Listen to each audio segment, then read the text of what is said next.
నమస్తే. అమ్మ చేతి కమ్మని లడ్డు చేసి చూపిస్తాను. అమ్మమ్మలు, నానమ్మలు, అమ్మలు చేసి చూపిస్తారు కదా పథకాల నాటి వంట. జొన్న లడ్డు, పల్లీలు వేయించుకున్నాను, అలాగే నువ్వులు, బెల్లం. ఈ కప్పుతో ఒక కప్పు పల్లీలు తీసుకున్నాను, అలాగే అరకప్పు నువ్వులు తీసుకున్నాను. ఈ కప్పుతోనే 2 కప్పుల జొన్న పిండి తీసుకొని నెయ్యి వేసి వేయించుకోవాలి. కమ్మటి వాసన వచ్చే వరకు వేయించుకోవాలి. అప్పుడే తెలుస్తుంది, కలర్ చేంజ్ అవుతుంది, అలాగే వాసన కూడా బాగా వస్తుంది.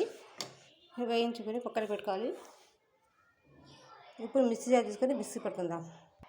నువ్వులు, పల్లీలు, జొన్నపిండి, 3 స్పూన్ కొబ్బరి వేసాను, ఎండు కొబ్బరి, అలాగే యాలకులు వేసి మిక్సీ పట్టుకుందాం.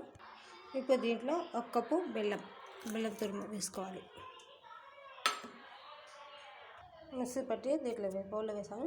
మనం మిగిల్చుకున్న నువ్వులు దీంట్లో వేసుకోవాలి, అలాగే కొంచెం నెయ్యి వేయాలి. ఇదిగోండి ఫ్రెండ్స్, రెడీ అయిపోయి జొన్న లడ్డు. చాలా బాగుంది, చాలా టేస్టీగా ఉంది, చాలా కమ్మ ఉంది. హెల్తీ కూడా చాలా మంచిది, పిల్లలకు పెట్టి ఇంకా చాలా మంచిది. వాళ్ళకి పోషకాలు బాగా వస్తాయి. నా ఛానల్ సబ్స్క్రైబ్ చేసి లైక్ కొట్టి షేర్ చేసి పక్కన బయట కొట్టండి ప్లీజ్. ఫ్రెండ్ షేర్ చేయండి, లైక్ కొట్టండి ప్లీజ్. మళ్ళీ ఇంకొకటి మన కోసం నా వంట చేయడం అంటే చాలా ఇష్టం ఫ్రెండ్స్.